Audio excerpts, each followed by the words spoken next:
going up on a Tuesday, birdie hunting here in the Fantasy Football Garage. And you already know what time it is.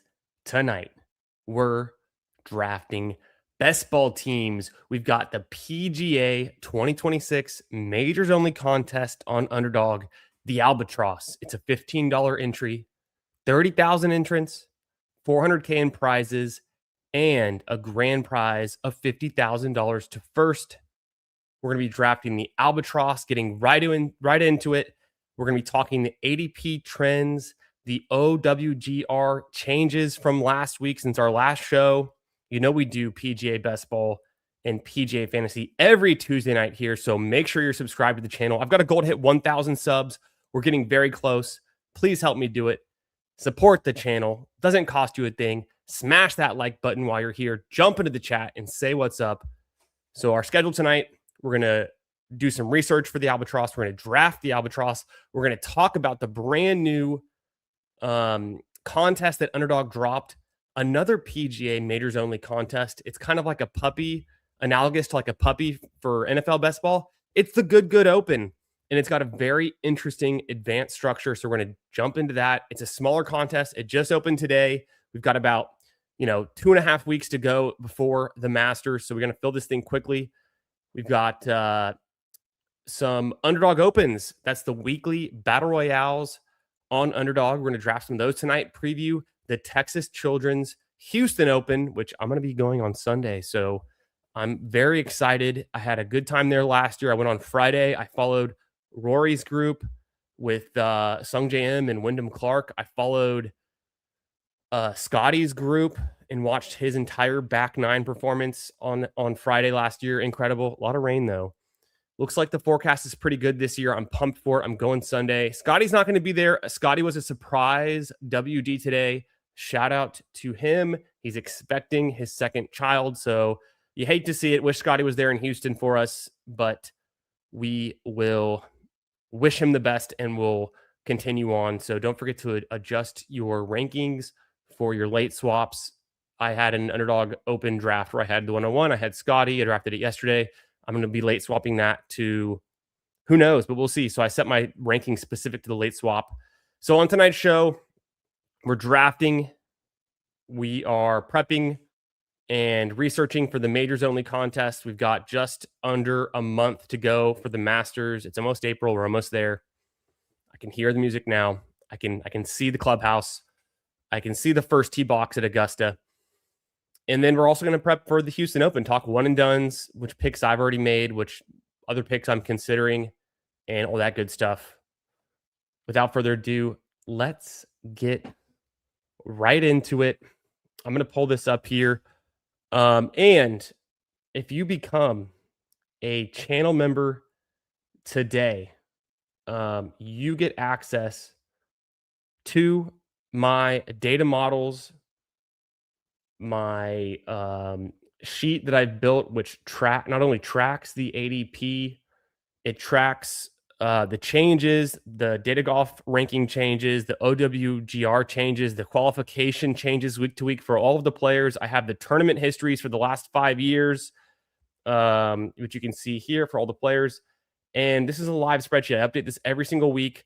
My YouTube members get access to my birdie hunting data model, and they love it. So if you're drafting the Albatross, if you want to get in on the action, become a YouTube premium channel member today and shoot me a DM on X at FFB Garage or shoot me an email, fantasyfootballgarage@gmail.com.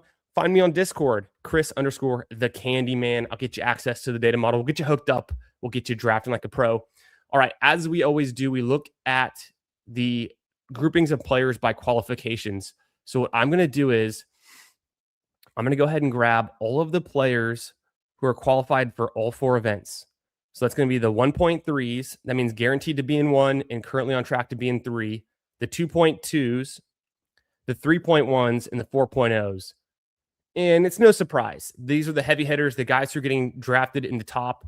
And just looking at this tier alone, we see Bryson rising up a little bit. Bryson's won back-to-back on the Live Tour. So, I've been taking Bryson ahead of Fleetwood essentially the entire draft season. I think he's a great pick. Smash. We see Cameron Young rising after his win at the Players. No surprise there. One of my favorite picks. Smash Cameron Young in the second round. Colin Morikawa with WD and at the Players, he's dealing with some kind of injury undisclosed. He says he's going to be playing next week, not this week at the Texas Open, at the Houston Open, but next week at the Valero. So to be determined on Colin. I'm going to slightly be cautious there and just kind of wait and see attitude on Colin right now. Matt Fitzpatrick, a complete smash. Hideki's totally fine. Love Russell Henley. Russell Henley is my guy. I'm drafting a ton of Russell Henley. I like McIntyre, Hovland, love him. Goddard, excited. I think he's a little bit overpriced, but we all got to start somewhere. Maybe he breaks out in a major this year. Wouldn't be too surprised. He's already won twice on the tour. We know that. Siwoo Kim, a little bit overpriced, but he's kind of in a good spot. Justin Rose, sneakily an incredibly good pick in this format. Out of the last 20 majors, the last 5 years, he's been a top 25 9 times, a top 10 6 times, for a whopping 30% finish as a top 10 in the last 20 majors. He has 2 top 5s, including at the Open. He has a top 10, and that includes a top 5 finish. So he is weighted towards performing well across all the majors, but specifically also does very well at the Open, where all the money is. It's like the week 17, as we say. Akshay Bhatia, smash. Super riser. Keep drafting Akshay. Brooks Koepka's starting to get into form. He's kind of found his level around pick 18, pick 20, so he's okay there. I still prefer Patrick Reed, who is a monster at Augusta. He's already got a green jacket and can be a powerful piece to help you advance. Ben Griffin's been a big faller the whole year so far. Hadn't had a great showing just yet. I still like Ben Griffin, kind of in the same tier for me as Chris Goddard, going a little bit cheaper. Shane Lowry hasn't won in over 5 years, but he's previously won the Open. We know he can get it done. He's an interesting piece. I kind of prefer guys like Sepp Straka right now, Justin Thomas. Jacob Bridgman is a smash. He's gone from when this tournament opened, undrafted, pick 60, pick 50. He's risen. He's now going about pick 20 to 25 in most drafts that I'm seeing today. Harris English, another smash pick. Terrell Hatton is pretty fun. Corey Connors, incredible at Augusta. Look at Corey Connors' last 5 appearances at Augusta National. 8th, 6th, and 8th on his record. Hard to beat that. So Corey Connors, a smash, a great advance piece to get you out of round 1. And he's not been playing so impressive this year, but he's not playing that bad either. Data Golf says he's currently golfer 39 in the world, OWGR in the top 40. So, around pick 30 makes sense to me. Maverick McNeely, I'm fine with it. Minwoo Lee, kind of expensive. I'm fine with it. Jordan Spieth is the smash in this range. As of this week, brand spanking new. Actually, it might have been last week, but it's in the last 2 weeks. Jordan Spieth is now qualified for all 4 majors. I think it honestly was this week. It was this week he qualified for the U.S. Open. He's on track to be qualified for the U.S. Open. He can complete his career Grand Slam at the U.S. Open this year. So he knows he's going to be gunning for it. And he is qualified for the Open at Royal Birkdale, which is the same setting where he won his Open championship previously. So Spieth, just a guy who can get it done. Pick 32, complete smash. Spawn, fade. Adam Scott, fine. Jake Knapp, very interesting. One of the best putters on the tour right now, smash. Keegan Bradley, not been playing great, but I think he honestly has some pretty good odds and is a very cheap price here. Former major winner as well. Ryan Gerard, fun pick, kind of in that same tier for me as Ben Griffin and Chris Goddard, just hasn't risen as much. Maybe you throw in Bridgman there too. I like Daniel Berger. I'm smashing Daniel Berger, taking a bunch of him. I'm taking him. And then Brian Harman is my most drafted golfer for 2026 Albatross. And for good reason. Out of the last 5 Opens, Brian Harman's gotten a top 25 in 4 of 5. He's gotten top 10 in 3 of 5. And he's got a top 5, which includes, winning the Open in the last 5 years. He did it back in 2023. So Brian Harman getting slept on, pick 46, smash. I honestly, I've been drafting Harman all season. I'm cool with taking Harman. If the ADP, if you guys told me that I had to pay up for pick 28 for Brian Harman, I'd still be drafting him. So he's my most drafted player. This is when we start to get into the guys who are conditionally now kind of qualified for some of these events. Guys like Højgaard, his brother Rasmus Højgaard, Echeverria, Novak Stevens, Reeton, McCarty, Brennan. And so they're currently in all 4 events. Some of these guys could fall off. And I emphasize that because your round 11 and 12 picks right now, you can get different. I've drafted a ton of McCarty, a ton of Reeton, a ton of Stevens, Brennan. I've been drafting Jarvis for a few weeks now. We've talked about him on the show. I'm back in on Sung J M. I think he's a top 40 pick and currently, going 48. So he's a good pick. These guys, though, they could gain or lose some status in and out week to week.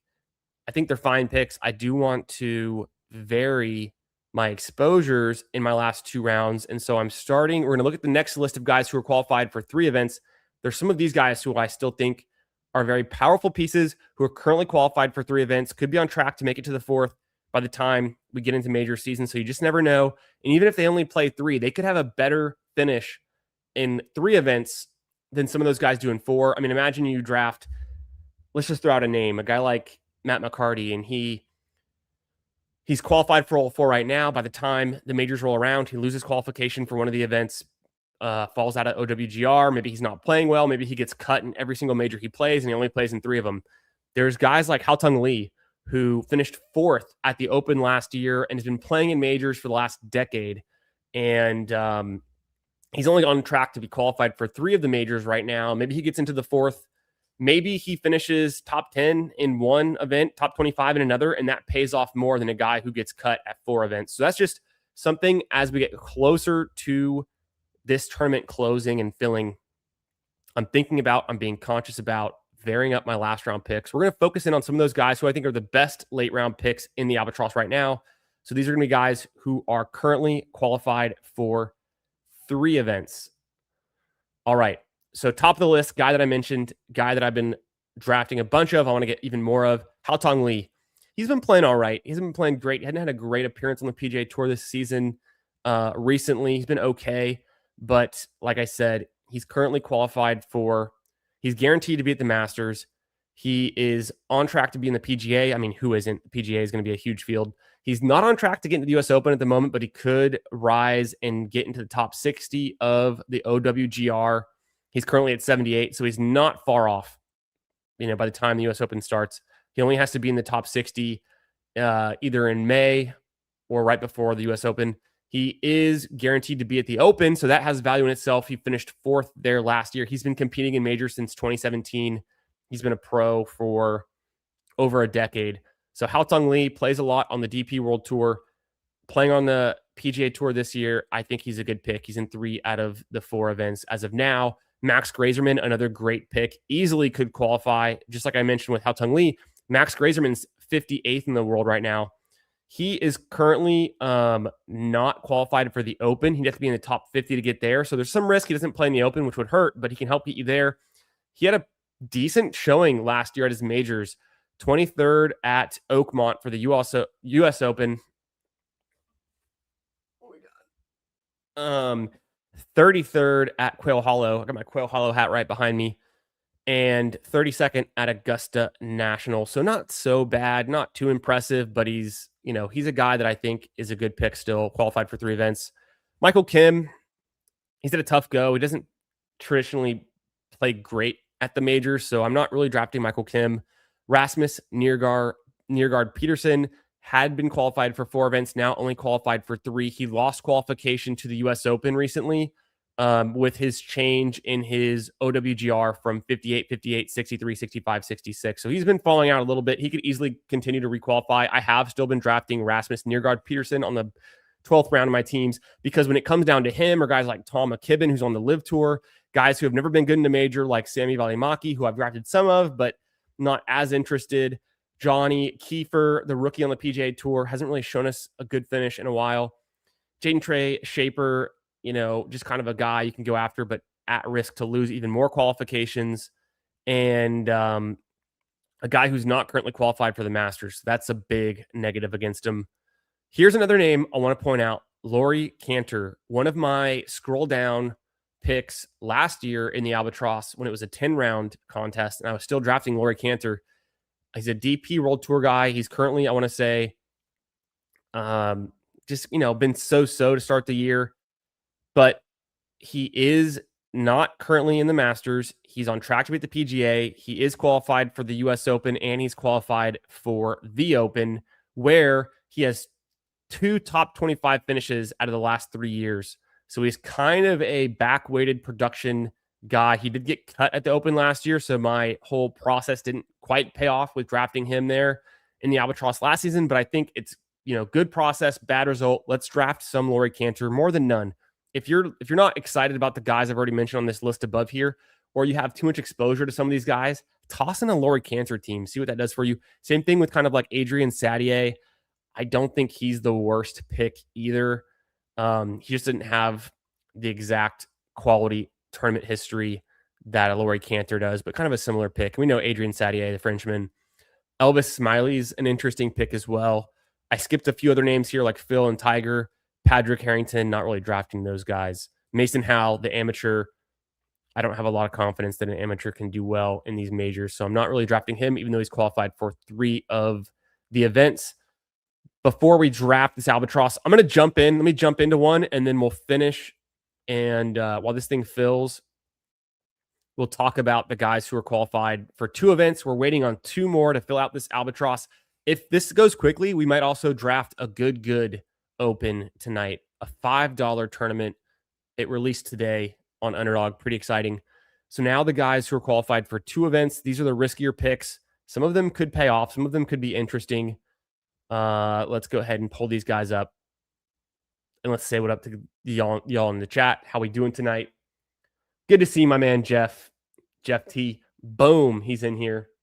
Matt Fitzpatrick finished runner-up at the Players, won the Valspar, still goes after Ludwig. Make it make sense. It's easy, Jeff. You already know that Ludwig has the best PR team in the PGA Tour, so that's how it goes. That's how it goes. I know. I'm definitely Fitz over Ludwig. Easy money. How making his PGA Tour debut this week in Houston. Very interesting, right? I'm gonna keep an eye out for him. Let's see if he makes the cut. That could be a name to know. So Michael Thorbjornsen, he at one point in the season, he was qualified for 4 events, currently only qualified for 2. 56 in the world, could easily requalify for the Masters and the Open, but not on track right now. So he's kind of a risky pick. Is Thorbjornsen in the field for the Houston? I think he is. Yeah, he is. So Thorbjornsen's in the field for the Houston Open. Could this be the week that he jumps back in to the top 50? If so, we'll start hammering Michael Thorbjornsen. He's on our watch list. Tentative hold. He gets drafted in every draft. His ADP is 59. I'm holding off right now, but I will hammer him some more if he can solidify his position this week at the Houston Open and get inside the OWGR top 56. Neiman, we talk about it all the time. He's very overdrafted, but he is in 2 events this year, and he's a good golfer. He's not been playing great on the Live Tour. He's been playing okay, so I'm not super excited. Cootie, similar to Thorbjornsen, was at one point qualified for 4 events, then 3, now only 2. He's 51st in the world. He's not on track to be in the Masters unless he can improve. Cootie is also in the field at the Houston Open this week, so let's keep a watch out on him. Ryu Hisatsune, very similar story. He's only qualified for the PGA, but he is qualified for the Open conditionally with his current ranking. So he's a guy to watch. I think he's kind of a risky pick. Billy Horschel's interesting. He's been rising. Also, like, very few of these guys are qualified for the Masters. Dustbin Johnson is qualified for the Masters, but he's not going to be a guy that I'm drafting.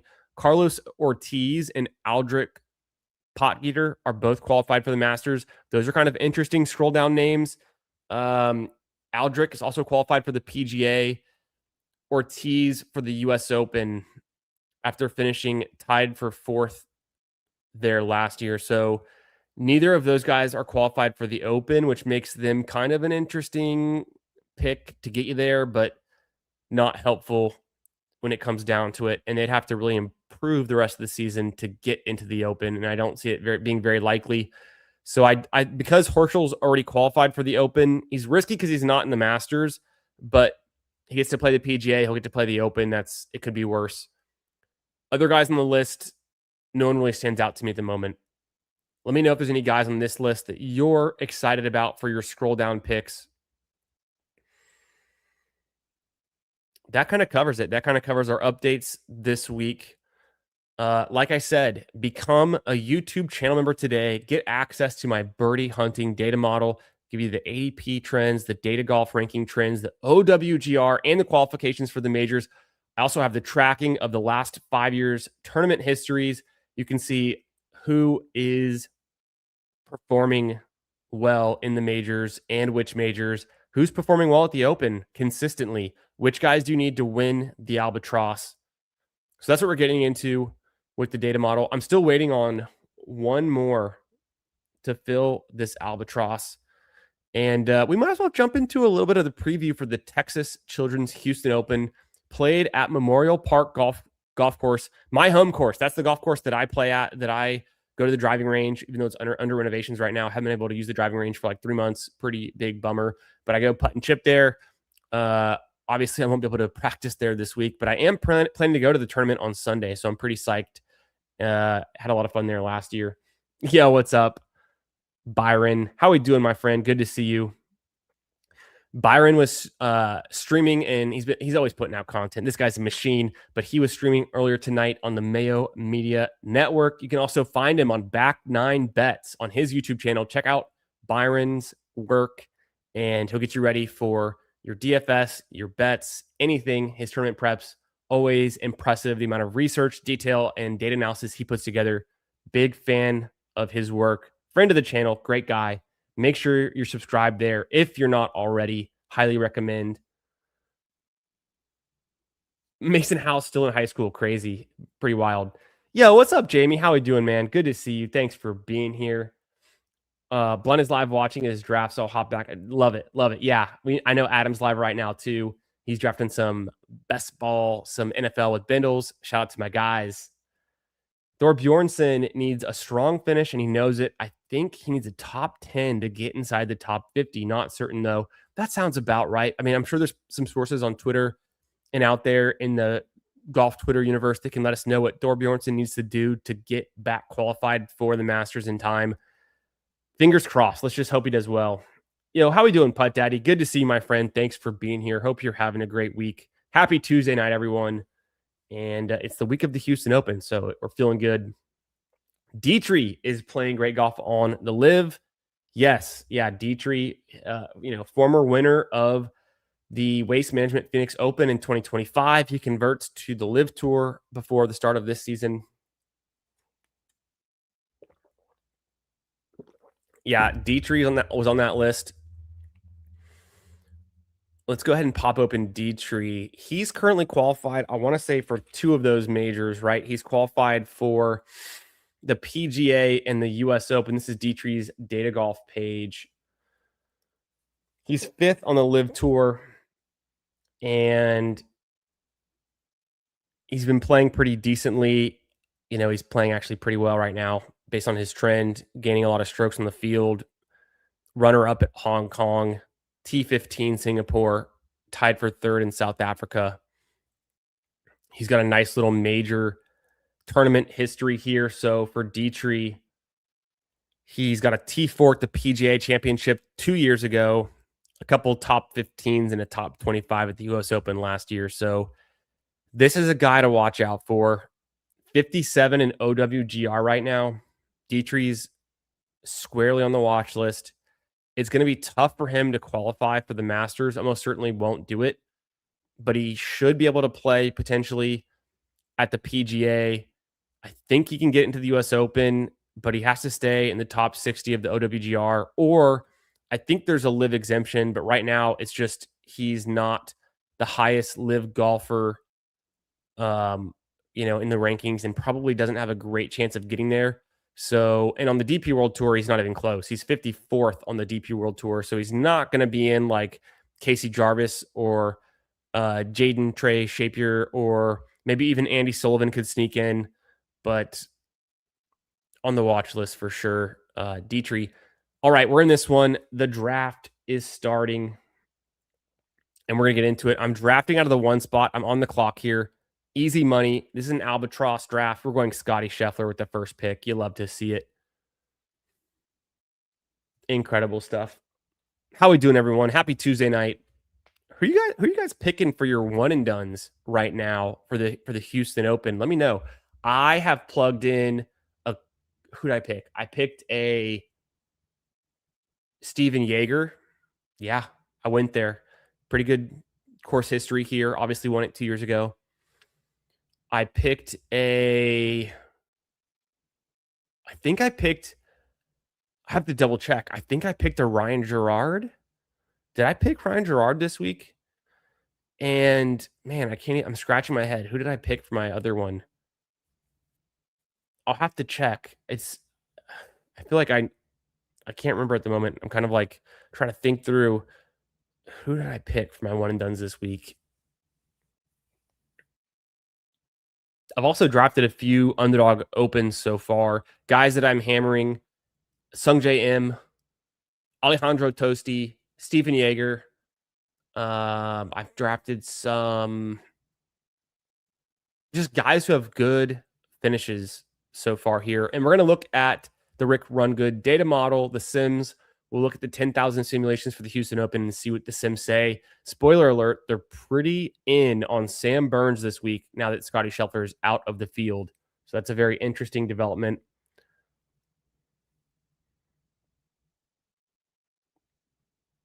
I think I'm just going to pop this out.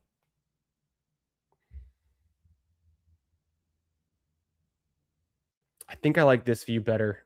I just pop this out and sit right here. And I'm going to draft it from my phone. I'll give you guys a heads up what the active picks are, like what my options are. Nap, Cootie, Finau, my core for the week. Hell yeah. I like that. Bombers, guys who hit the ball long. Nap's been on fire with the putting. You know, spray and pray at the Houston Open. Hit it long, hit it far, and figure it out later.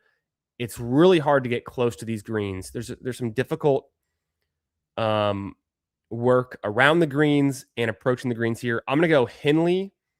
My options that Fitzpatrick and Matsuyama are drafted. I'm going to go. I love Henley. You guys know that.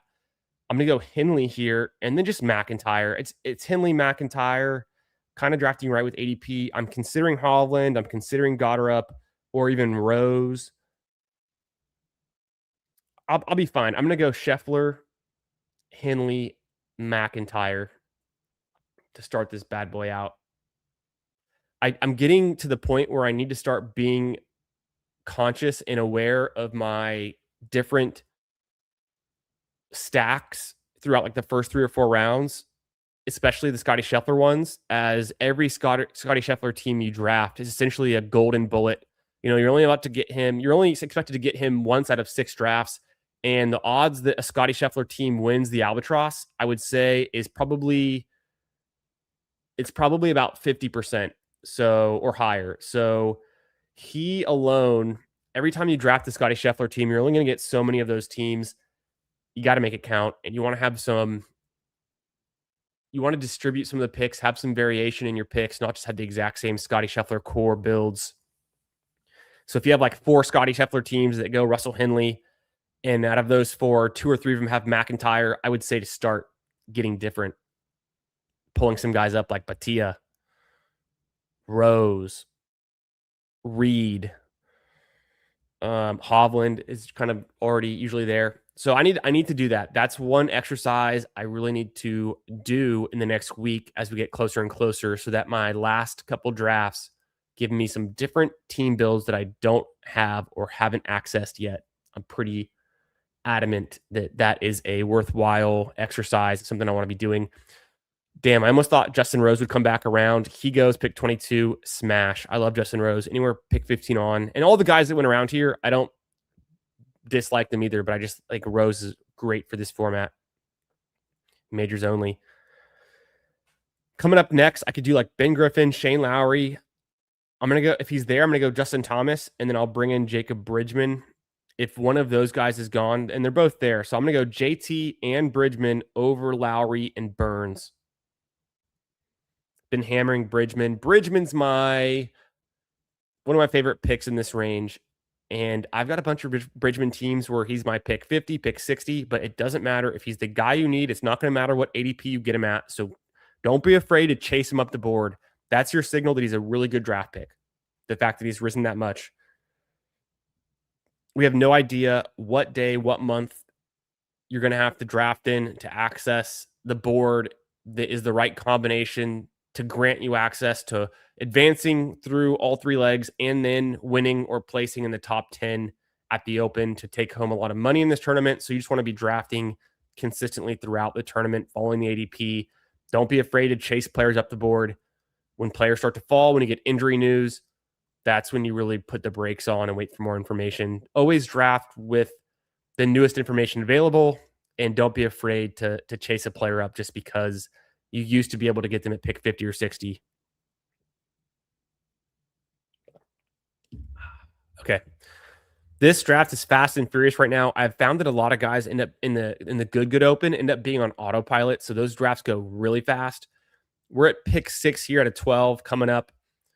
I'm fading JJ Spawn. I want Jake Knapp. I'm okay with Adam Scott. I like Daniel Berger. I'm okay with Wyndham Clark. I'm good with Keegan Bradley, Jason Day. I feel like I haven't taken Day in a little while. Spawn's the guy I'm kind of fading still, and he's been falling a bunch, so I'm kind of still fading him. Would have loved for Spieth or Corey Connors to come back around in this spot.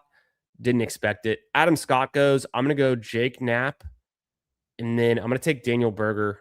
I feel like he's been playing well. I feel like he's been a pro for a long time. He's got a good majors history, good enough. He can compete. He can be a good piece on this team.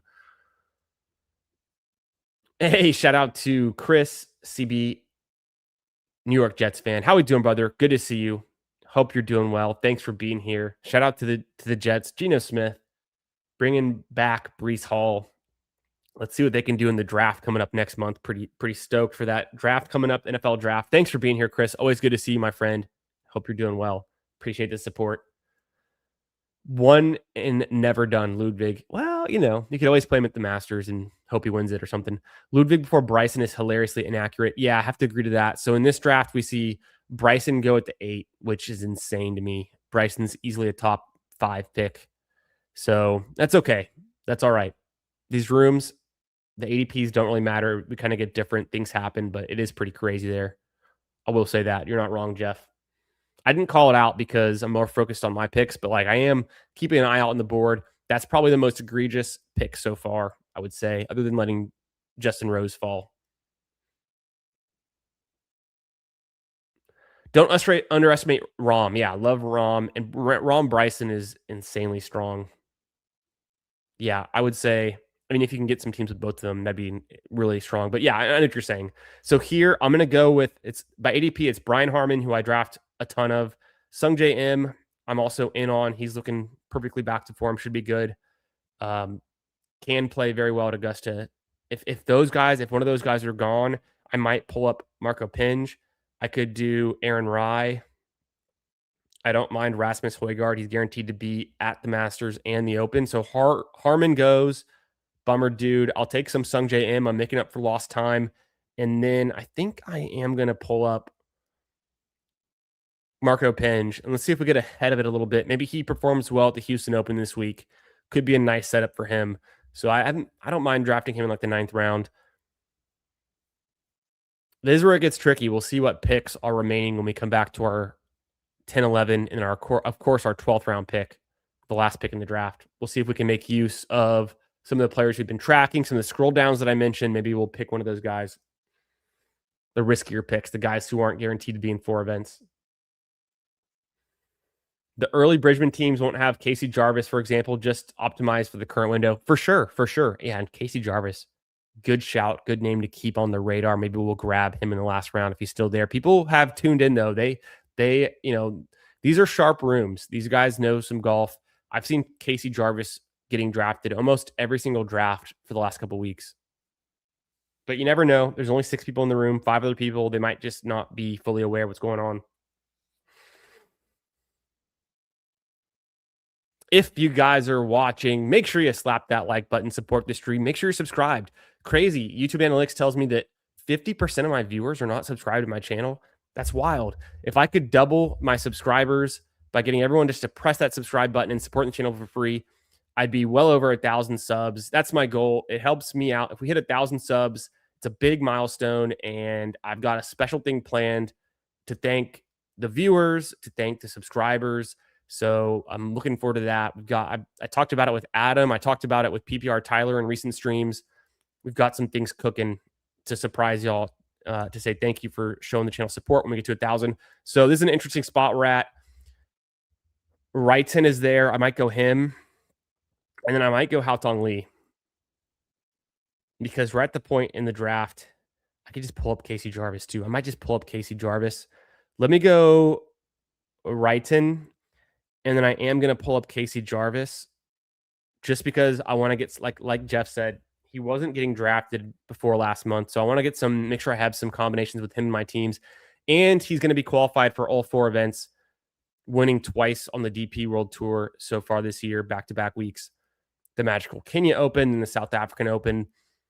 My last pick, I think a guy like Rasmus Nørgaard Peterson would be there. A guy like Max Grazerman or Haotong Lee.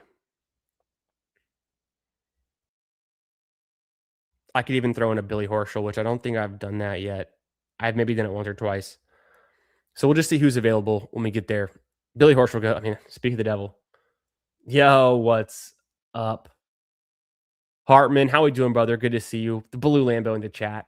Yeah, also, if you become a channel member, not only to get access to my data models, you get access to the Lambo emotes. You can throw out your blue Lambos, the yellow Lambos, and of course, the white Lambos. Out on that.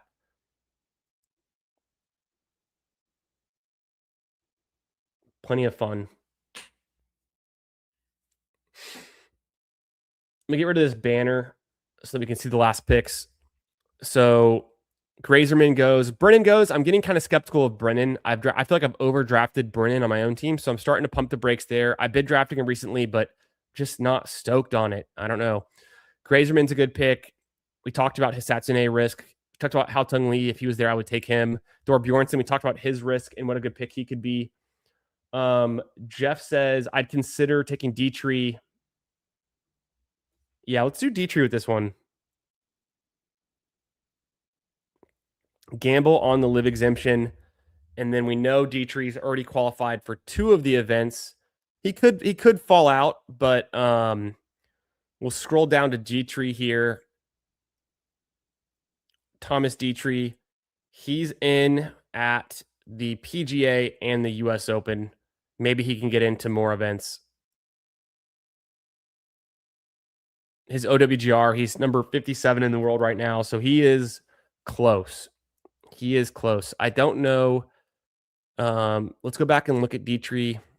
I think it's a fun pick to get different with some of these last guys I'm trying to do. It's a risk reward pick. Where is Live Golf playing? What's their current schedule? And they just finished South Africa. He's been playing very well. This is Dietrich's page. What is the Live Golf schedule? Live Golf tournament schedule. Let me pull it up. Let me pull it up over here. I'll bring it on the screen.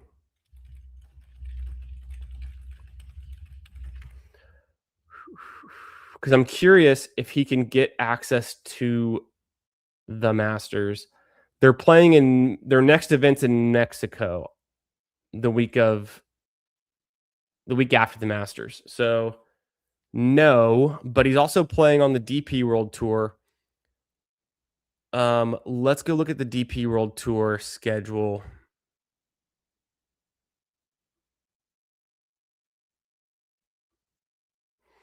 Because I know that Dietrich will play over there, right?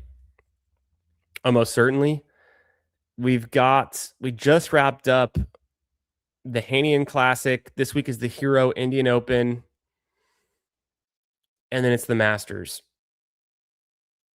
I don't think Dietrich's in the field for this. No, almost certainly not. Okay.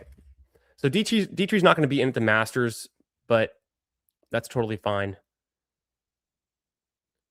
he can still play at the PGA and the US Open and then maybe get into the Open. Zoom out just a bit. Actually, we can review the team over here. Take a look at the board. Yeah, Mexico after the Masters. I thought so. I thought they were taking quite a bit of a break. So the team I drafted from the one spot, of course, we start with Scotty Scheffler, the 101, Russell Henley, Robert McIntyre. So I need two different guys, maybe to get a first time win at a major. Got Justin Thomas, good old JT, Jacob Bridgman, up and comer. Same thing with Jake Knapp, having really good seasons so far. Daniel Berger, can he get back into kind of the form that we knew he could a few years ago and be a strong pick here? Sung J M looking for his first major. Marco Pinge, kind of an upside pick, just trying to get some good finishes out of him. The Englishman. Wrighton should be qualified for all the events. Same thing with Jarvis, 22-year-olds, South African. So a lot of potential there, a lot of risk. But then Inigo Dietrich, who, obviously a very talented golfer, has won on the PGA Tour, can compete at these majors like he's shown in the past. A fun dart throw when I think I think as I was describing earlier, I am willing to take some guys in rounds 11 and 12 who are only qualified for two or three events, given that they might have a better performance in one of those than some of the guys. And there's not even that many guys who are available in the late rounds right now who are even qualified for all four events, but just some other guys who are less talented that might be qualified for even more events, two versus three or three versus four. So just ways to get different there. Vary up your last round pick, scroll down a bit. Dietrich not playing in India, but Puig and Smiley are. I don't think even winning would be enough. Yeah, no, you're right. Yeah, they wouldn't get in. Okay. Let's see. Can we fill one of these new drafts? It's called the Good Open. I wanted to describe this to y'all. I've done a few of them today. I've done some slows. It is a 4,000 person, $5 entry, 5K to first. So I'm probably going to do about 10 of these. I've already got 6 going, including my slows. 2 out of 6 advance versus 1 out of 6. And then 2 out of 10 and 1 out of 4 versus 1 out of 5s. And then instead of a 200 seat final, it's a 67 person final. It's very top heavy, 5,000 to first. So, I mean, it's a different advanced structure. Essentially a third of the teams, a fifth of the teams, a fourth of the teams, and a 67 person final. So I'm going to draft probably about 10 of these. I've already done a few. Let's see, these were filling super quick earlier today. It's waiting on one person. If you want to jump in, it is a majors only, good tournament. It's pretty interesting. The advanced structure is different. I've been trying to wrap my head around like what the difference in the advance rate implies for the players you should be selecting. I don't know. I still think it's the teams that are going to win the Albatross in this are going to be similar core pieces. You just might be able to get away with a little bit worse of a team in a smaller field tournament like this that is essentially 1/7 as big, 1/8 as big as the Albatross. And this is a time boxed tournament, meaning it opened today. It's only going to be open for 3 weeks, or just under 3 weeks. And no one's going to have access to the combos you could have gotten based on ADP a month or 2 months ago when the Albatross opened. So you do have liberty here just to get the guys and not worry about other combos. It's a $5 entry, pretty easy to get into. So waiting on one for the Good Open. Well, as we're waiting for this one, let's go ahead and start our tournament prep for the Houston Open. Let me jump in here on my phone, make sure I can wait to see when this thing fills. Waiting on one more. Let's pop back over here. Let's just start off scrolling through some of the tournament history, looking at the field. Of course, this is Data Golf.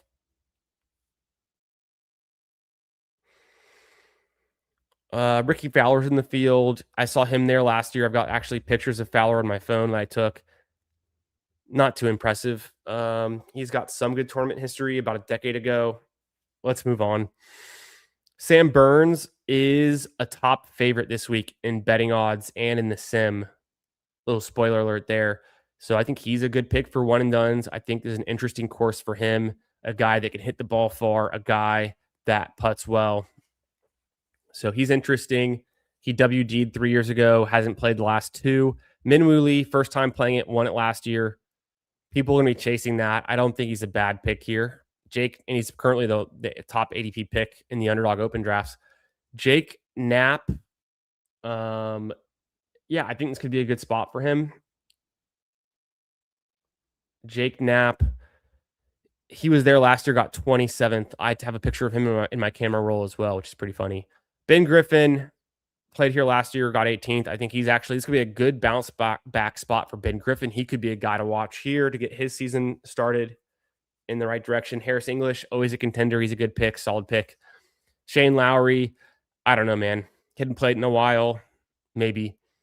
Harry Hall's an interesting pick. He's got some good, increasingly better tournament history, almost a top 15, but a top 20 last year.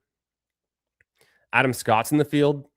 You can never count that guy out. Ryan Gerard got 9th here last year, and he's just been placing so highly in the last 25 starts for himself on the PGA Tour. So I think I am starting Ryan Gerard in my one and done. He's one of my starts. I got him, Sung J M, and I'm trying to think who my other pick was for my one and done. Maybe I'll see it. I'll think about it when we see his name.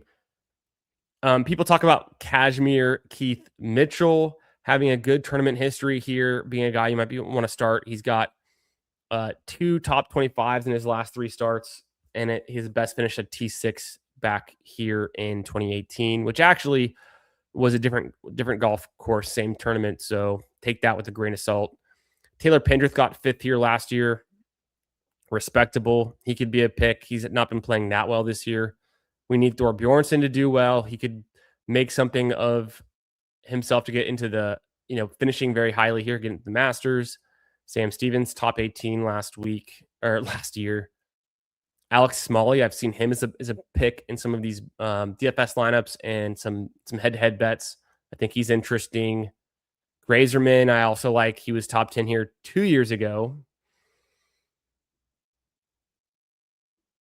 Jeff says, Akshay also playing in India. Oh, interesting. He's one of the very few U.S. golfers willing to travel outside the States. He played in Dubai a few years ago. Respect. Yeah, he does. Akshay does like to play across the sea, across the sea, over the pond, whatever.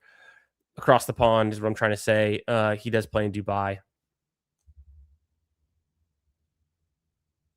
Still waiting on one more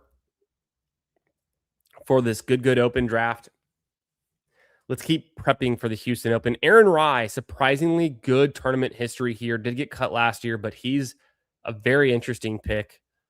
Wyndham Clark, tied for 5th last year. Another high-profile name. We had Jaeger. So Jaeger's one of my one-and-done picks. I guess I'm doing Jaeger, M, and Ryan Gerard, my 3 picks for my one-and-dones this week. I got Matt Fitzpatrick last week. So in my Pat Mayo one and done, I'm in the top 500 after winning last week with Matt Fitzpatrick. That's pretty fucking sick. Finally, I hit on a one and done. Finally, Jaeger wins here 2 years ago. Got tied for 11th and then tied for 9th. Before that, it's actually very nice. So I think Jaeger makes a ton of sense. M's been playing good recently. We know he's good. He didn't do great last year. I saw M play in person. He was in that Friday group with Wyndham Clark and Rory McIlroy. I watched their entire front 9. Super fun.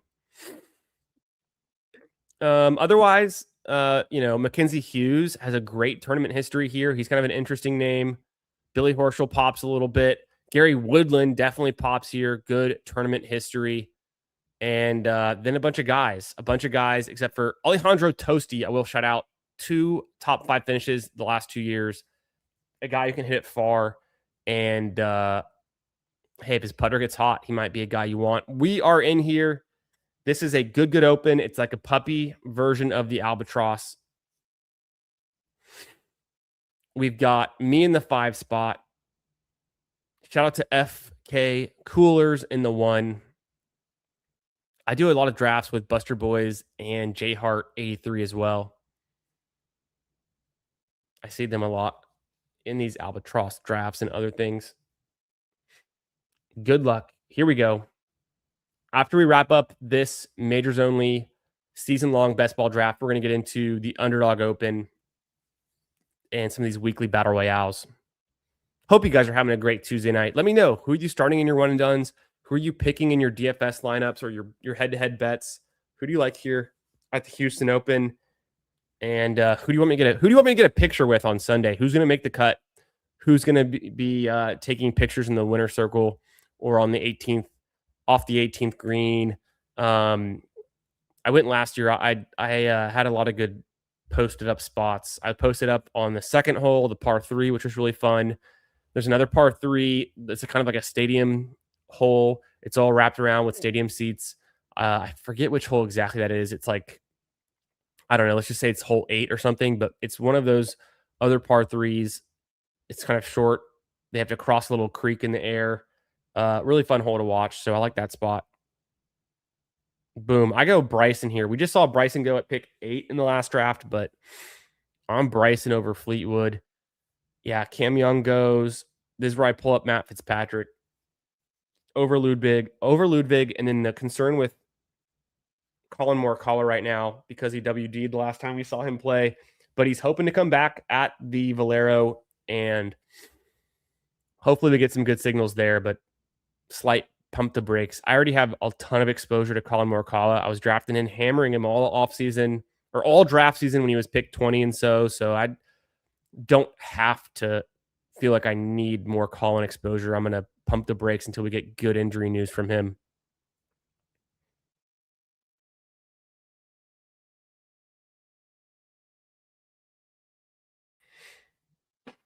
Okay, we see Henley go, McIntyre go, FK. Where do you get your ideas, brother? Scheffley, Henley, McIntyre? No, I'm just kidding. I drafted that same one last draft. Pretty close to ADP, so you expect. But let's see how he finishes out his team, where he goes different than the picks that we just made. And let me see who's available at 17.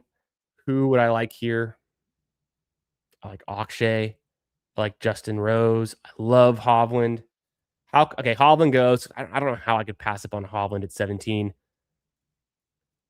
I'm going to go Akshay because I want some exposure to him. He's been rising. He's very interesting. Some people don't like Justin Rose.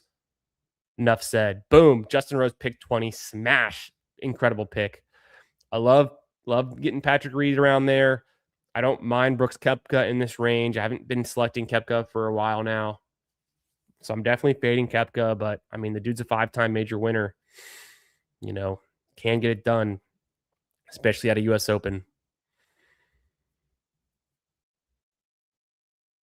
Bryson over Xander. Yeah, I mean, plausible. I don't hate it. Bridgman at 22. See, he's been rising. I get Bridgman at 25 in the last draft. Totally makes sense. The real question is, why aren't you drafting Ludwig 101? I know, you might as well. If you're going to draft him at pick 6, 7, 8, or 9, you might as well just take him at 101. Not me, but somebody. Let's see what FK does here at the turn.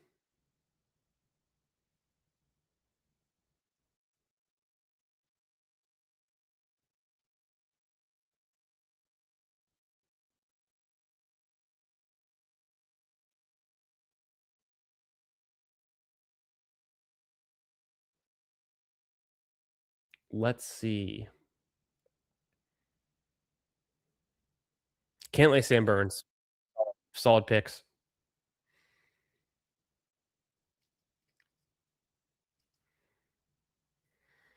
Straka, I like Straka in the 5th round. This is a good spot for him. Coming up on my pick at 29, I would do JT. I would do Harris English, Tyrrell Hatton, Corey Connors, Matt McNeely, Jordan Spieth. Don't mind any of these picks coming up at ADP. So let's go ahead. After JT goes and Minwoo Lee, I will take Harris English, who has an extremely underrated majors tournament history over the last 5 years. Incredible golfer. He wins at tough places like Torrey Pines and very difficult fields. He can get it done. my guy Jordan Spieth. If you didn't already know I was going to take Jordan Spieth there, I was drafting Jordan Spieth when he was only qualified for 3 events, hadn't gotten into the U.S. Open. Now that Jordan Spieth's in the U.S. Open, smash. Jordan Spieth, one of the best golfers in the open setting. We're playing this year at Royal Birkdale, where let me check. Oh yeah, that's where Jordan Spieth won his Open um, tournament back.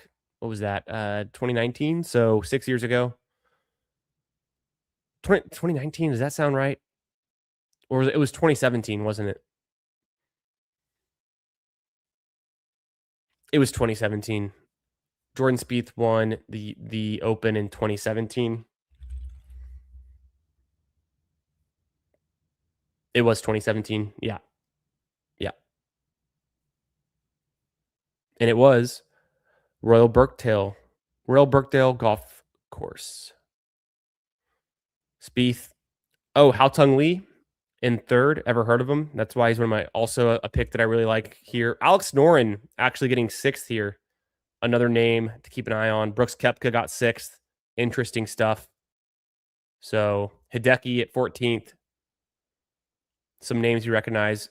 Xander 20, Adam Scott 20. I'm on the clock. Go figure. Okay, it's either I'm not afraid to do Jason Day. I feel like it's been a while. Jason Day, let's scroll a bit. Pick 40. Yeah, he's still qualified for everything, but conditionally, he hasn't been playing great. I'm going to go Berger. I go Berger. I've been getting a bunch of Berger lately. I think he's playing well. Let me see if Day comes back around. Happy to take Day. Otherwise, I mean, I like Brian Harman better than Jason Day. I just want to mix it up a little bit and not just take the same guys every draft. Yeah, Jason Day goes good for me. We get some Brian Harman at 44.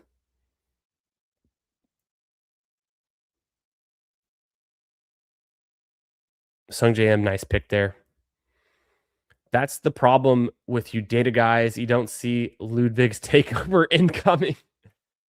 Brother, we've been seeing Ludwig's takeover incoming for 3 years now. And when is it going to happen? When is it going to happen? I know. You're right, though. You're not wrong. You're 100% right. There needs to be a data input, a factor, uh, the Ludwig factor, and it's a 1 or 0 toggle. And if you are Ludwig, you get a +1. If you're anyone else, you get nothing, and then that would just bump him up. And we weight that with ADP, so that's how you get Ludwig going in the first and second round. You have to include the Ludwig factor. Go figure. He could easily have a season where he like wins at Augusta and instantly pays off. And then he doesn't have a good tournament history though at the Open. He could. I mean, anyone can hypothetically turn it around, have a great season, have a good run. But like, let's go to Ludwig's tournament history. It's not the deepest because he's not been playing for the longest. 7th and 2nd at Augusta last 2 years. Incredible. Cut at the PGA. Cut 12 at the US Open and 23 and cut at the Open. So I mean, he can figure some things out and be useful and be a guy you have to have. I wouldn't put it out of the realm of possibility. I do need to draft some Ludwig. I'm gonna go Aaron Rai here. He should be qualified for all 4 majors. I think he's a quality golfer, quality pick.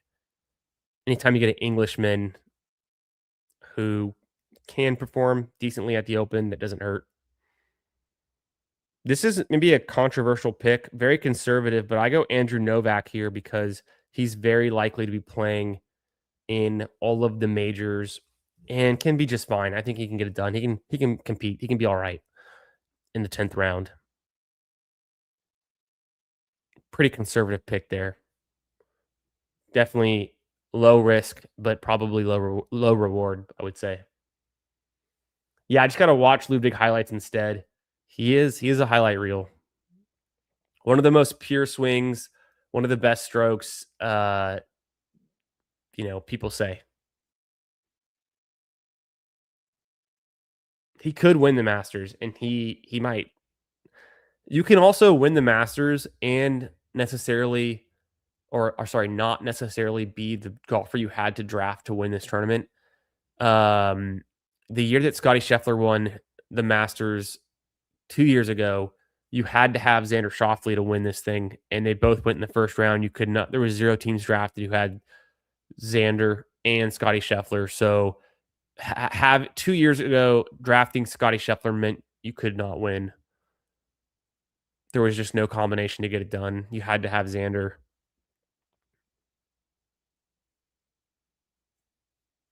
Oh no, was that 3 years ago? No, that was 2 years ago. That was 2 years ago, 2024. Last year you needed Scheffler. So, but no, I mean it makes sense. Yeah, Ludwig could still be the guy who wins the Masters and does well enough at the Open that he could finish like fourth or fifth at the Open as long as the guys drafted ahead of him don't necessarily win it. That you can't. I mean, and also he goes at the turn, so you could draft the guy that wins the Open and him, and he wins like the Masters. There's combinations. There's ways to get there. Okay, this pick, I'm not exactly sure who I want. What I want to do here. Do I take a risk on a guy like Cootie? Do I go with Neargard Peterson?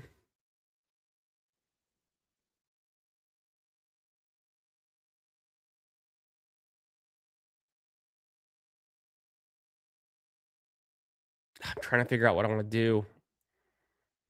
I'll go Neargard Peterson. I think he's still kind of, he's qualified for three. He could still get into a fourth. I have a ton of Matt McCarty. The injury, his withdrawing from Houston is a little bit concerning for me. Pendrith that goes. Neiman's available. I mean, do I just bite the bullet and go Neiman? I might as well just do Casey Jarvis again.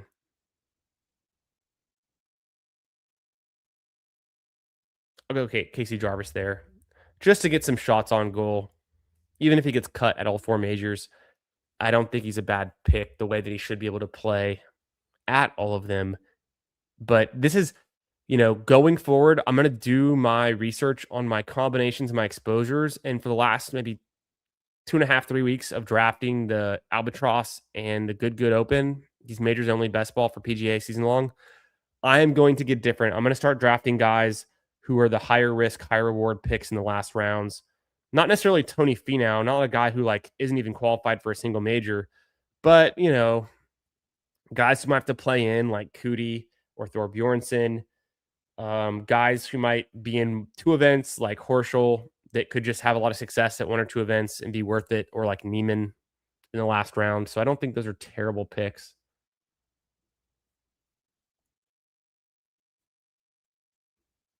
Because we get 12 players in our roster instead of 10 like last year, you can burn a spot or two and just go for all upside. So I do think there's value to having a strong draft kind of portfolio of teams where you're getting 10 or 11 or 12 active golfers across all of the events adds a lot of value rather than showing up with like, oh, we only have 9 or 10 guys who are even playing in the Masters. That's a pretty weak way to approach it. Even worse would be showing up to the Open and only having like 9 or 10 golfers playing at the Open, considering there's cuts. You could just be a dead team on arrival if you get cut down to 5 active golfers at the Open for the weekend. You can't win. So heavy priority on guys who are guaranteed to be qualified at the Open or currently on track to be, and guys who have tournament history doing well at the Open. Like I mentioned, like a Laurie Cantor could be an interesting pick. That's kind of, I'm going to make a list of guys that fit that criteria and that I haven't already drafted a lot of exposure to get different on these last couple picks. So that's something I'm looking forward to doing. Something I track. Okay, that's our majors only content for the week. We drafted the Albatross. We drafted the Good Open. Pretty fun. Let's get right into the Underdog Open for the week in Houston. And while we're waiting for it to fill, so let's go ahead and look at what our options here. I've done my 2 putting greens. We also have the big Albatross to get into. I'm gonna do 1 or 2 of those, I think. We've done our putting greens. We could rip off some par threes. Let's just see how close a par 3 is to filling.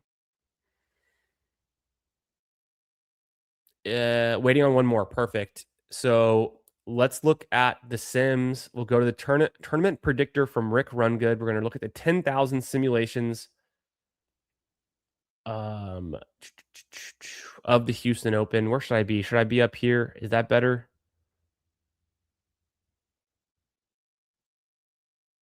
There we go. Also, our tournament filled, but let's just do a quick view of who are good picks. Can I scroll in anymore?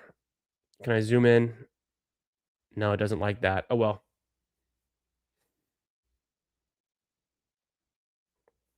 Sam Burns, the best percent chance to win based on 10,000 simulations, coming in above 5%. Jason Day. Michael Thorbjornsen, about 5%. Got her up at 4. Harris English at 3.5. Adam Scott at 3.25. Ricky Fowler, 3.25. Thigala, about 3%. AJ Ewart, almost 3%. We see that pretty often. Same thing with Nico, hitting pretty highly in the Sims week to week. And Ben Griffin. Grazerman, Minwoo Lee, Knapp, Rye, Finau, Davis Riley, surprisingly, guys who are about 2% chance to win, and all the guys who are above 1%. And I'm going to jump into this draft that's already open, that's already filled. I'm looking for it on my phone. I'm 4 picks away. Where's the draft?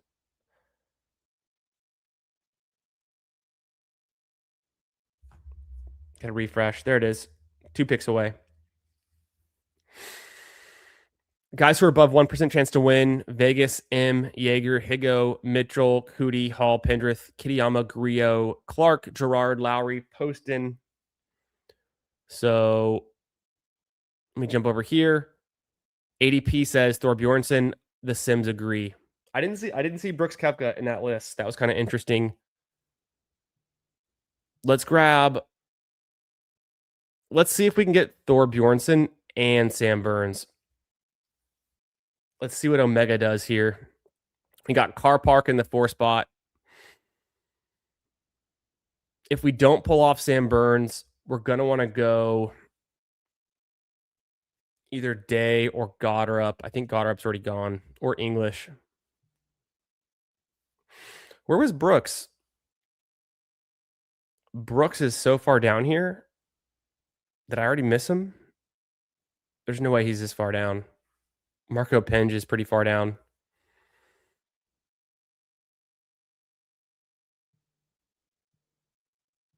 We'll come back and find Brooks.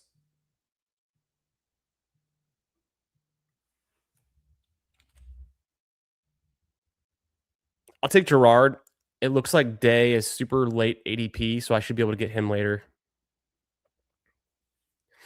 Gerard simmed out just fine, right? Yeah, he's fine. He's about a 1.5% chance to win. I do like Gerard. He got 9th here last year. Where's Brooks? I can never find. I can't stand that you can't search this list because I can never find the guys I want to find easily, and they all blend in. Brooks Koepka, less than a 0.5% chance to win, so not very likely. So not a good pick. Interesting fact: Brooks Koepka helped design this course during the redesign back in, I want to say it was 2018. So, I mean, he should have an advantage here. He literally helped redesign the course, but at the same time, he can't putt, so that does make sense. Sam Burns is a weak field crusher. I think so too. I think we're due for a Sam Burns victory as well.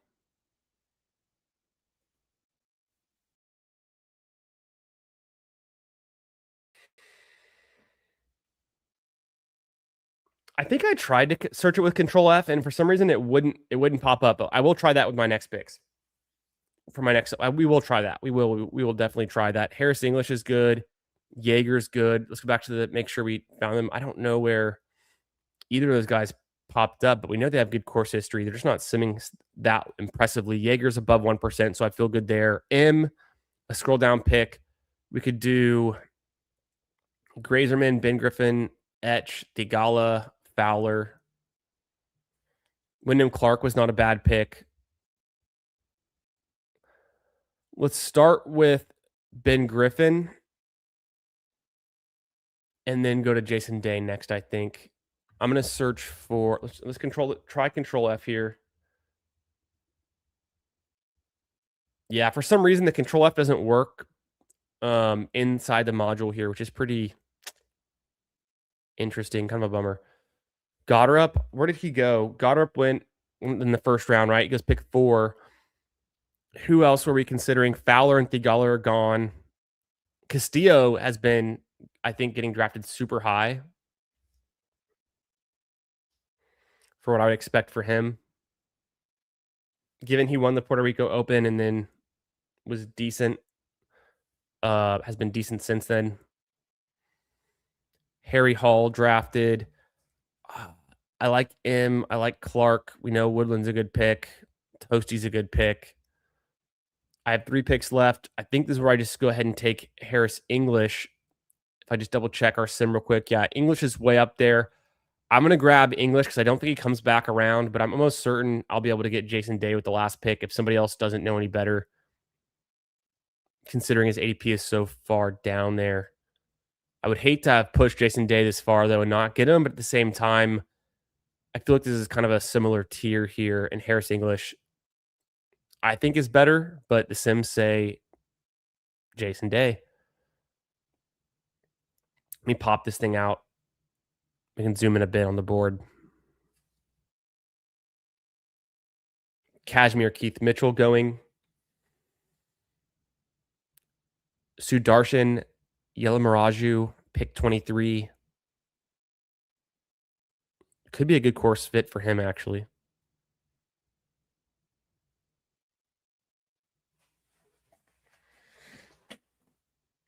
So with my next pick, I'm considering Jason Day, Sungjae M, Gary Woodland, Alejandro Tosti, Jaeger. Lipsky, kind of a fun pick. He did nicely at the Valspar last week.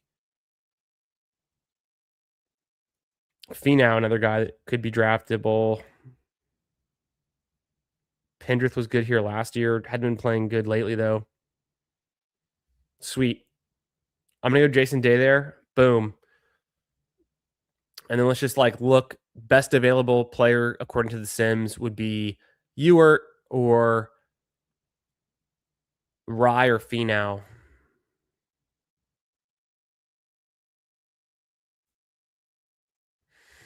Yeah, Finau has not been drafted. Rye has not been drafted.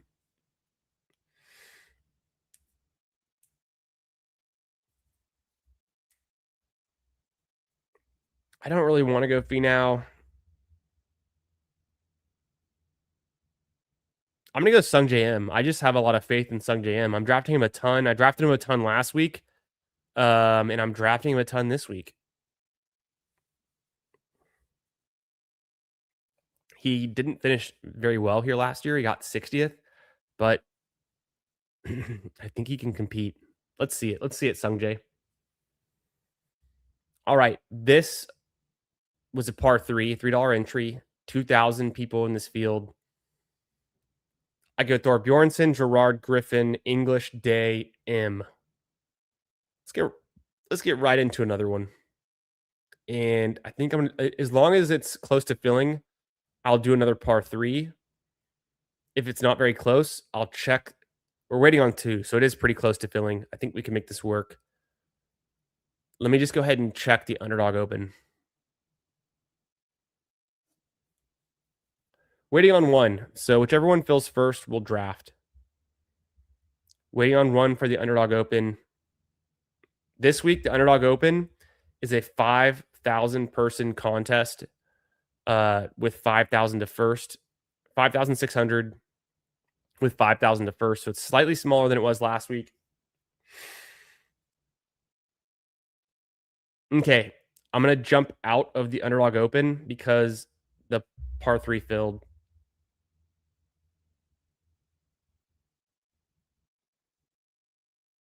Let me pull up the par 3 on the screen. I'm drafting the 3 spot. We got Hartman in the 1 spot. Shout out.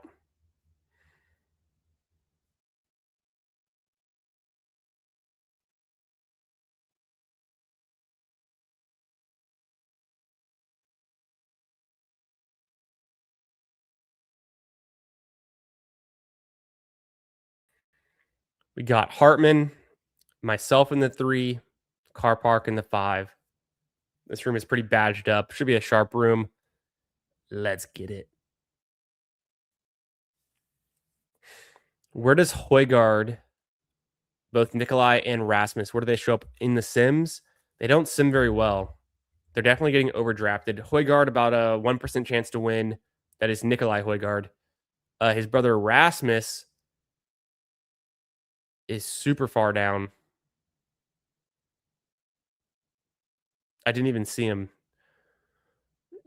Rasmus Nørgaard Peterson, no chance to win. Toasty apparently only has 11% chance to win, so I need to think about that. That's kind of interesting. Maybe just his recent form factoring in a lot there. Sudarshan only a 0.3% chance to win. I would call that not very good. There's Rasmus Højgaard. 0.6% chance to win, so not ideal. Nikolai does have a pretty good chance to make the cut, though. Oh, shit. Of course, the draft goes, and I wasn't looking, and I've already set my ranks, but I set my ranks for my late swaps, considering I've already drafted a Scotty team. So for whatever reason, I thought Ryan Gerard would be the first person to rank in my late swaps. I take Ryan Gerard at 3 overall. So this draft, we're getting different already because typical.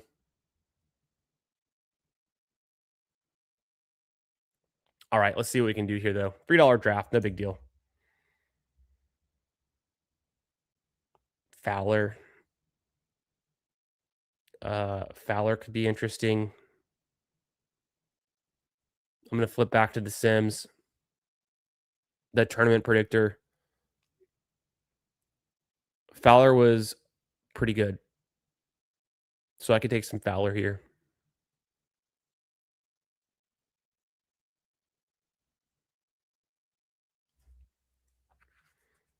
He didn't even finish that well here last year, but I guess he's been playing all right to start the season. Ooh, Adam Scott, nice pick. Yeah, I like Adam Scott there by Hartman.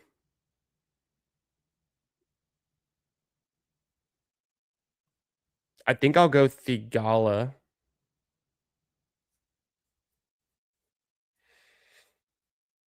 Yeah, I flipped the board. I flipped the board auto drafting on ranks that are not meant to be draft ranks. They're supposed to be late swap ranks. So that bites me in the ass. Whatever. It's funny that Underdog defaults to your ranks versus the ADP. Yeah, it's whatever. Ricky Castillo has been going super high in all these drafts. Some people, I don't know if it's like the ETR ranks or whatever. He's like super high in these ranks. Castillo does not show up as having a very good sim chance to win this thing at all. I can't find anyone, but I don't see him. Okay, we want somebody like, I could pull up Day. We could do Echeverria, Grazerman.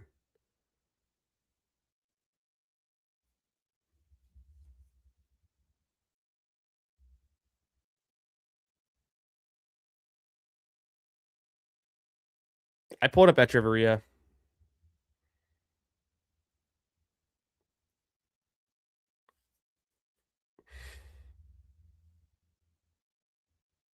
I think Jaeger's still a good pick here.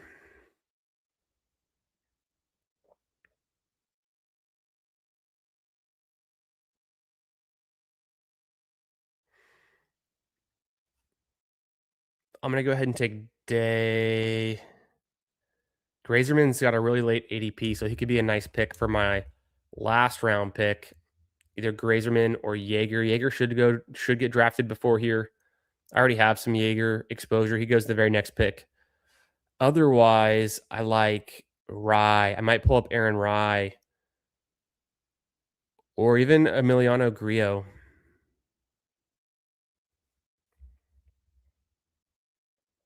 Aaron Rye seems fine. Back-to-back missed cuts in Florida, but we're in Texas now. Things are different. Tom Kim goes. So I'm gonna pass up on Sungja M this time, considering we just drafted him. I'll go either Grazerman or Rye with this next pick.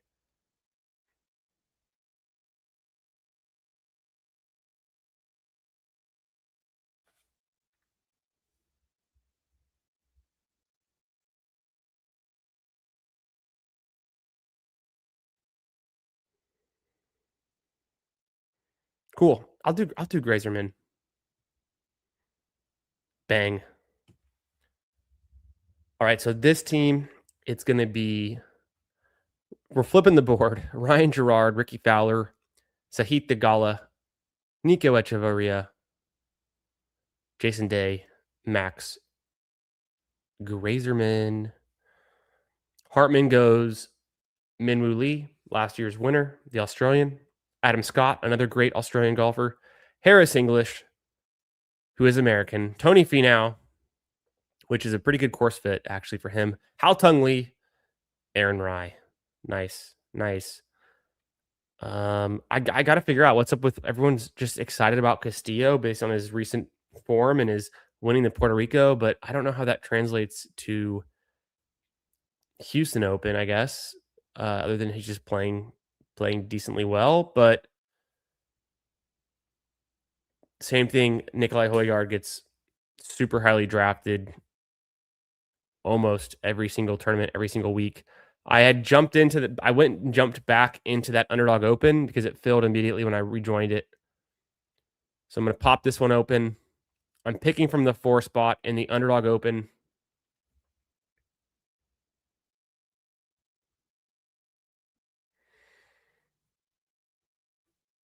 On the clock. Let's take some Jake Knapp. Let's get some Jake Knapp. One of the best putters on the tour right now. Also hits it pretty far.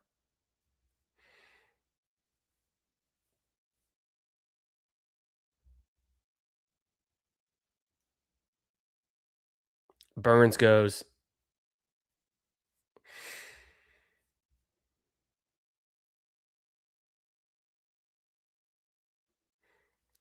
Driven you into the majors best ball lobbies. Let's get it. Get after it, Jeff T.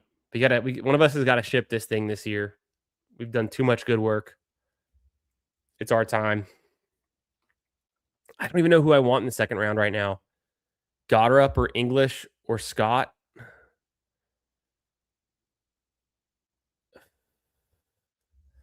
Goddard's gone, isn't he? Yeah.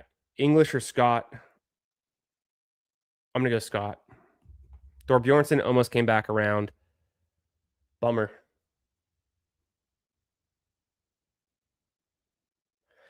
Yeah, Castillo has been going like I don't really get it. When you win a tournament, tourney, the stock goes up. Oh, for sure. I mean, that's kind of what it is. It's just the recency bias winning the tourney, but winning the Puerto Rico Open, like Castillo goes 12 here. It's like somebody's ranks or the ETR ranks or something. Because I mean, Car Park took him in the last draft at pick 17. He takes him here at 12. I don't know what's going on.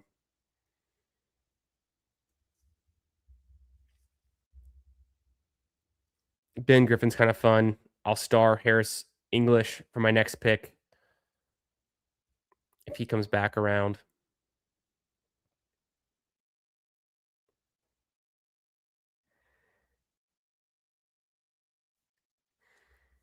I could do Theegala, Rye, Clark, Griot, Pendrith.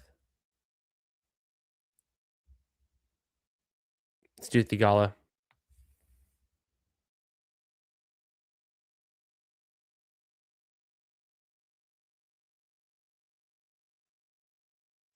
I probably should just take Pendrith more than 0 times. Could work out. I mean, it's totally fine. It's a large field and there's a cut, so there's a million names here to scroll through.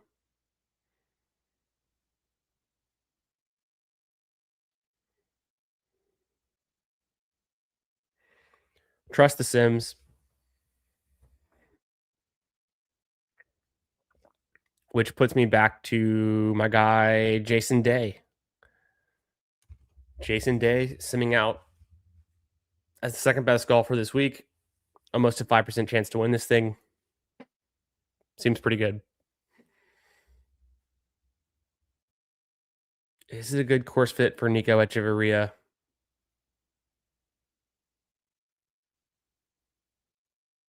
Why not? He's good. He's good. Pendrith went the pick before. I was considering him. Same thing with Gary Woodland.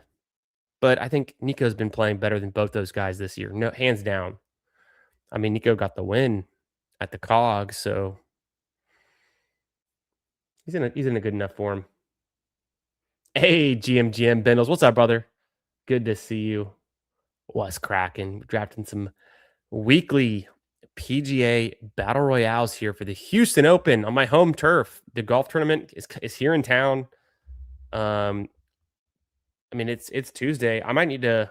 I mean, obviously the golfers aren't going to be out and about in the town, but I might need to go hang out around some of these hotel lobbies and see if I bump into any big names near Memorial Golf Course. This one goes Jake Knapp, Adam Scott, Ben Griffin, Sahith Theegala, Jason Day, Nico Echeverria. Feels pretty good. A team that sims out really well to win this thing. And there's only 6 rounds. So 36 golfers.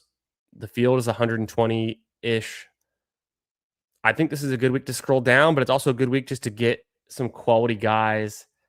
And I don't think there's a clear favorite given that Scotty Scheffler withdrew earlier today.